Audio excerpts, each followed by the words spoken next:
प्रिय विद्यार्थियों, BA part third Sanskrit प्रश्न पत्र प्रथम धर्म एवं दर्शन के अंतर्गत हम पढ़ रहे हैं तर्क संग्रह।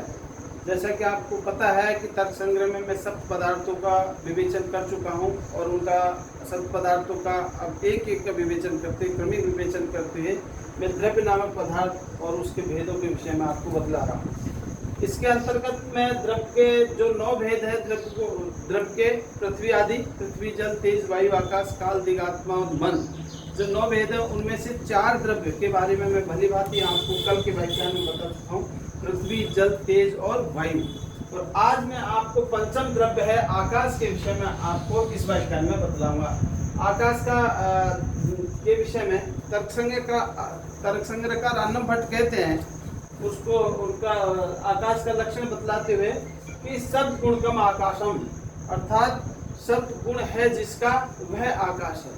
अर्थात स्पष्ट कहा है कि जिसमें शब्द नामक गुण है, और शब्द नामक गुण शब्द केवल आकाश का ही गुण है। इसलिए इसमें इस परिभाषा में या इस कथन में ये स्पष्ट है कि शब्द गुण है जिसका वह आकाश नामक द्रव्य है।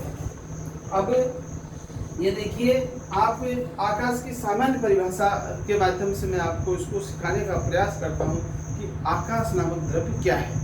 आकाश जो आप वस्तुतः है जिसको ये मानते हैं ये नीलांबर परिधान हरित पट पर सुंदर है, जिसकी कई कवियों ने इस प्रकार से व्याख्या की। आकाश जो आपको नीला आकाश दिखाई देता है, मात्र इसी को आकाश कहते हैं, ऐसा लोग मानते हैं। किंतु मैं आज दार्शनिक भाषा में आपको आकाश का वास्तविक अर्थ बतलाने का प्रयास करूंगा कि आकाश क्या है। आकाश है रिक्त स्थान को आकाश कहते हैं, न आकाश इति आकाश है, अर्थात जो रिक्त स्थान है उसको आकाश कहते हैं। उसका अस्तित्व कहीं भी किसी भी स्थान पर हो सकता है। शरीर के अंदर वाले भाग में भी आकाश का स्थान है, बाह्य भाग में भी आकाश का स्थान है। यदि आप मुट्ठी को बंद कर दे तो इसके अंदर भी आकाश का स्थान है। सरासर सृष्टि में जितने भी जहाँ भी आप देखते हो वहाँ आकाश का स्थान है। इसको आप एक निश्चित परिधि में सीमित नहीं कर सकते। और ये वही आकाश है जो आपको दूर से देखता है, जैसा ऐसा लगता है जैसे नीला आकाश है। नीला कुछ नहीं है, वहाँ पूरी तरह से रिक्त स्थान है जहाँ जिसका अनंत छोर है, इतना व्यापक है कि आप वहाँ कदापि उसका माप तो कर ही नहीं सकते। इसलिए ऐसे आकाश को दर्शन की भाषा में आकाश नामक द्रव्य कहा गया है। और उसका लक्षण प्रतिपादित करते हैं अन्नम भट्ट कहते हैं शब्द गुणकम आकाश है, शब्द गुण है जिसका वह आकाश है। कहने का अभिप्राय है शब्द केवल आकाश का ही गुण है और केवल आकाश का ही गुण है, अन्य किसी पदार्थ का नहीं।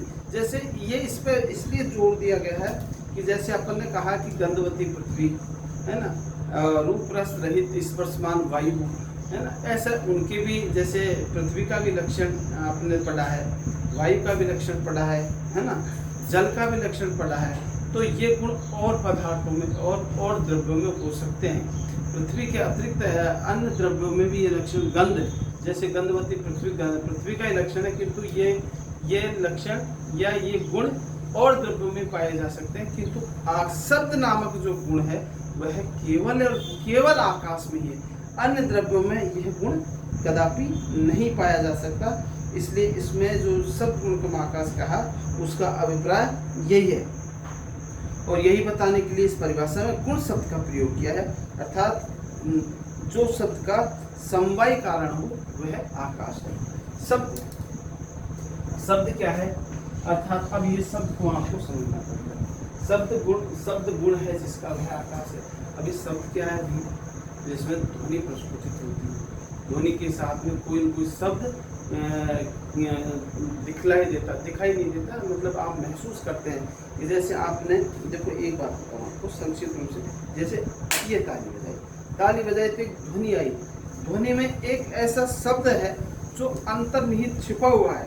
ऐसी ध्वनि के अंतर्गत जो शब्द छिपा हुआ है तो वह यही गुण आकाश में, जहाँ से शब्द प्रस्फुटित होता हो। संक्षिप्त रूप में यदि हम कहें तो ये स्पष्ट है कि जहाँ से शब्द प्रस्फुटित होता है वह वहाँ पर आकाश होता है, अर्थात रिक्त स्थान होता है। और रिक्त स्थान से ही शब्द का प्रस्फुटन माना गया है। इसलिए इसमें शब्द गुण का मासा, शब्द नामक गुण है जिसका वह आकाश है। ये परिभाषा अन्नम भट्टकारन तर्क संग्रह में कही है। और इस प्रकार का इसका सद्गुण है वह आकाश 3 प्रकार का होता है। कौन कैसे कैसे किस तरीके से उसका आप अनुसरण अनुकरण या उसका दर्शन कर सकते हैं। वह तच्च एकम नित्यम तच्च एकम तच्च एकम विभुम और नित्यम च। क्या क्या 3 बातें क्या क्या सामने है। तच्च एकम वह आकाश एक है, ओनली वन। जितना सारा आपको संसार में जितना भी आकाश का अस्तित्व दिखाई देता है, लेकिन इतना व्यापक स्वरूप होने के उपरांत में भी वह आकाश एक है। तच्च एकम विभु, विभु अर्थात सर्वव्यापक है। जहाँ जिधर देखूं उधर तेरी तस्वीर दिखाई देती है, वो वाला सिस्टम है कि जहाँ तक आपकी दृष्टि पहुँच सके, जहाँ तक आप देख सके, वह सब कुछ आकाश का ही स्वरूप है। अनंत छोर तक जहाँ तक आप दृष्टि डालते हैं, वह सर्वव्यापक मई जो सत्ता है वह आकाश है। नित्यम अर्थात नित्य है, भूतकाल में भी था, वर्तमान में भी है और भविष्य में है। नित्य की परिभाषा है। त्रिकालिक जिसकी सत्ता होती है उसको नित्य कहा जाता है।